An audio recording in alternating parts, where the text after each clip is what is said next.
লগ্নে মার্কিন যুক্তরাষ্ট্রের শিকাগো শহরের হে মার্কেটের সামনে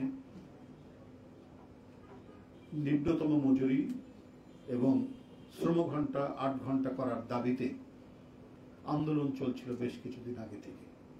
এবং এই আন্দোলনের প্রকৃতি এবং বৈশিষ্ট্য আমাদের যে আন্দোলন বা ব্যাপক গণ অভ্যুত্থান ঘটে গেল ঠিক সেই রকমই মাত্রা ছিল। কায়েমি স্বার্থবাদী গোষ্ঠী যে ধরনের পদক্ষেপগুলো গ্রহণ করে ঠিক একই ধরনের পদক্ষেপগুলো সেখানেও আমরা হতে দেখেছি।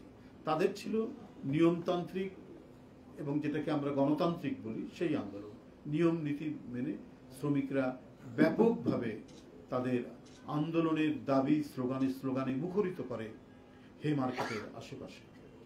আপনারা এখানে দেখেছেন যে আমরা যখন কোনো হরতাল কর্মসূচি দিয়েছি বা কোনো কর্মসূচি দিয়েছি সেখানে সরকার পরিকল্পিতভাবে নাশকতা তৈরি করে নিজেদের লোক দিয়ে, যেটার তথ্য প্রমাণ আমরা বারবার আপনাদের সামনে তুলে ধরেছি।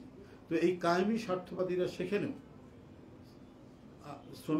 শ্রমিকদের ন্যায্য দাবি দেওয়ার একটা মিছিল থেকে পুলিশের উপর বোম্বিং করা হয় বলে অভিযোগ তুলে গ্রেপ্তার করে শ্রমিক নেতৃবৃন্দকে, এবং যারা খুব বিখ্যাত শ্রমিক নেতা ছিল এবং যেটা ছিল খুবই ন্যায়সঙ্গত।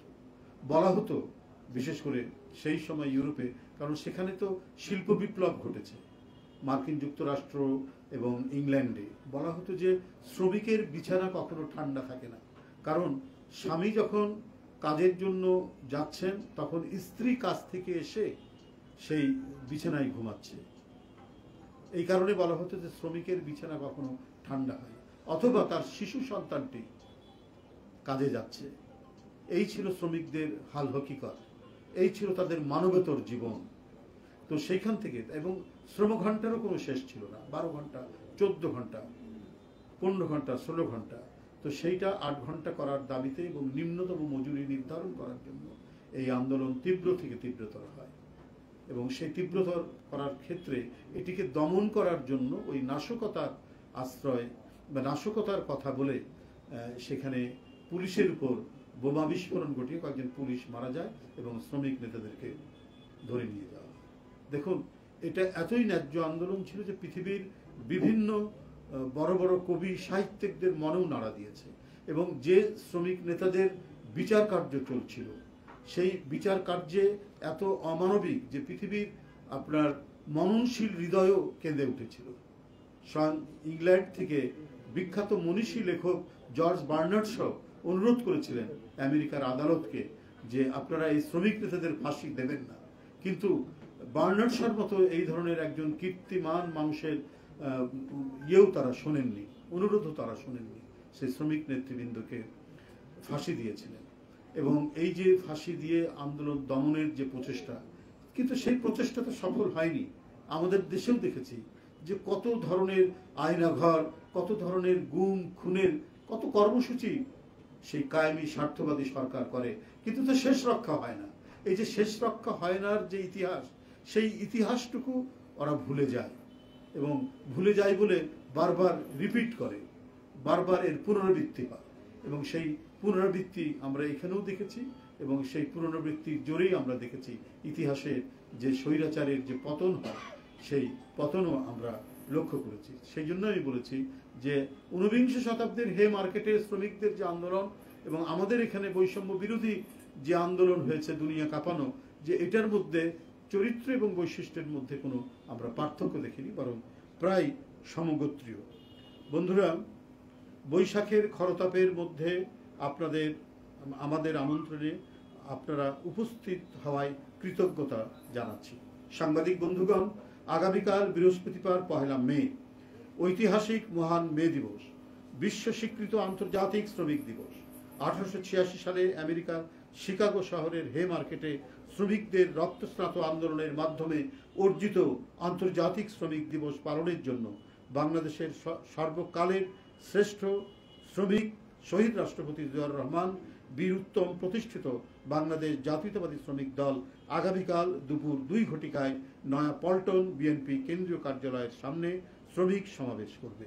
এতদ বিষয়ে শ্রমিক দলের পক্ষ থেকে পুলিশ কমিশনার বরাবর পত্র দিয়ে তাদেরকে অবহিত করা হয়েছে। প্রস্তুতির কথা শিমুল ভাই আপনাদেরকে বলেছেন, ইতিমধ্যে চিঠি দেওয়া হয়েছে পুলিশ কমিশনারকে, এবং এই সভাটি সাফল্যমণ্ডিত করার জন্য শ্রমিক দল প্রায় প্রতিদিনই তারা প্রস্তুতি সভা করেছেন। সেই সভায় আমিও দূরে ছিলাম, দূর থেকে আমার বক্তব্য নেওয়া হয়েছে। নজরুল ভাই স্বয়ং উপস্থিত থেকেছেন, শ্রমিক নেতৃবৃন্দ উপস্থিত থেকেছেন, এগুলোর টোটাল তত্ত্বাবধান এবং এটা সমন্বয় করেছেন শিমুল ভাই। ক্রমাগতভাবে প্রতিনিয়ত প্রতি মুহূর্তে ঘন্টায় ঘন্টায় তারা এই কাজগুলো করেছেন। প্রিয় সাংবাদিক বন্ধুগণ, বাংলাদেশ BBS এর হিসাব অনুযায়ী 12 কোটি ভোটারের মধ্যে 7 কোটি 35 লাখ শ্রমিক। শ্রমিক সমাজের মর্যাদার জন্য একটি দিন বিশ্ব স্বীকৃতি দিয়েছে মে দিবস। বাংলাদেশে আজ সবচেয়ে অবহেলিত শ্রমিক সমাজ। দ্রব্যমূল্যের ঊর্ধ্বগতি, জীবনযাত্রার ব্যয় বৃদ্ধি, বাজার মূল্যের সাথে অসঙ্গতি, কম মজুরিতে শ্রমিক সমাজের এখন বেঁচে থাকাই কষ্টকর। অগণতান্ত্রিক শ্রম আইনে মালিক পক্ষের স্বার্থকে প্রাধান্য দেওয়ায় শ্রমিক সমাজ সর্বত্র হয়রানি সহ নানাবিধ অসুবিধার সম্মুখীন হচ্ছে। বিগত ফ্যাসিস্ট আমলে শ্রমিকদের সংগঠিত হওয়া ও অবাধ ট্রেড ইউনিয়ন অধিকার থেকে দূরে ঠেলে দেওয়া হয়েছিল। অত্যাবশ্যকীয় পরিষেবা বিল 2023-এর মাধ্যমে শ্রমিক কর্মচারীদের দাবি উত্থাপনের অধিকারকে আইন করে বন্ধ করার ব্যবস্থা করা হয়েছে।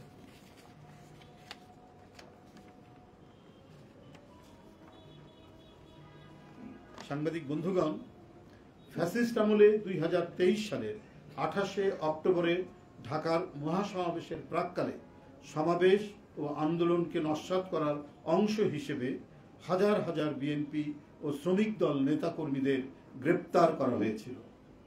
ওই সময়ে কারাবন্দী শ্রমিক দল নেতা ফজলুর রহমান কাজলের হাতে হ্যান্ডকাপ, পায়ে ডান্ডা বেরি পড়া অবস্থায় হাসপাতালের বারান্দার ফ্লোরে বিনা চিকিৎসায় হত্যা, মজুরি বৃদ্ধির আন্দোলনে 4 জন গার্মেন্টস শ্রমিক আঞ্জুয়ারা খাতুন, রাসেল হাওলাদার, জালাল উদ্দিন ও ইমরানকে আওয়ামী সন্ত্রাসী ও পুলিশ গুলি করে হত্যা করেছিল।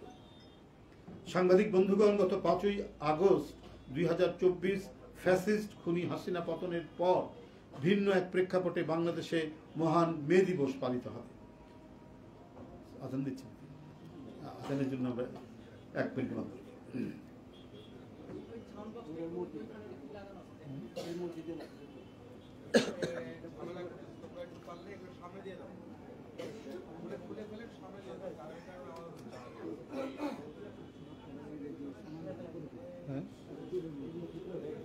দূরের এটা না,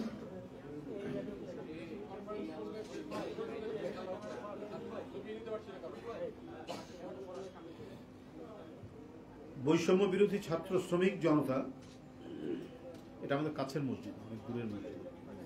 বৈষম্য বিরোধী ছাত্র শ্রমিক জনতা অভ্যুত্থানে অগণিত শ্রমিকের আত্মদান ফ্যাসিস্টের পতনকে ত্বরান্বিত করে। বাংলাদেশে জাতীয়তাবাদী শ্রমিক দলের 71 জন নেতাকর্মী ও 30 জন রিক্সা শ্রমিক ও অসংখ্য নাম জানা অজানা ভাসমান শ্রমিক বৈষম্য বিরোধী ছাত্র শ্রমিক জনতা অভ্যুত্থানে শহীদ হয়েছেন। শ্রমিক শ্রেণীর আত্মত্যাগ কেউ কেউ স্বীকার করতে কার্পণ্য করে। একটি গণতান্ত্রিক সরকার ব্যবস্থা প্রবর্তন, ভোটাধিকার প্রয়োগ, শোষণ ও বৈষম্যহীন সমাজ ব্যবস্থা শ্রমিকের আজন্ম স্বপ্ন। দেশ এক ক্রান্তিকাল অতিক্রম করছে। শ্রমজীবী মানুষের আয় দিন দিন কমে যাচ্ছে। গ্যাস বিদ্যুতের অভাবে কলকারখানা বন্ধ হচ্ছে। এখনো প্রতিদিন শ্রমিক ছাঁটাই চলছে। বেকার হচ্ছে হাজার হাজার শ্রমিক। শ্রমিকের জীবনে অর্থনৈতিক ও সামাজিক নিরাপত্তা নেই। পতিত হাসিনা সরকারের লুটপাট ও দুর্নীতির কারণে সরকারি পাট ও চিনিকল গুলো বন্ধ করে হাজার হাজার শ্রমিককে পথে বসানো হয়েছে। তারা স্ত্রী সন্তান সহ অর্ধাহারে অনাহারে দিনাতিপাত করছে। বই খাতা ক্রয় করতে না পেরে বাচ্চারা স্কুলে যেতে পারছে না। প্রচলিত নিয়মে 5 বছর পর পর ন্যূনতম মজুরি ও জাতীয় বেতন স্কেল ঘোষণা হয়ে থাকলেও বিগত ফ্যাসিস্ট হাসিনা সরকারের সময়ে গত 10 বছরে বেশি সময় ধরে ন্যূনতম মজুরি ও জাতীয় বেতন স্কেল ঘোষণা করা হয়নি। Immigration to Canada. we provide the best quality service and solution for Canada immigration. Please visit our website and contact for details.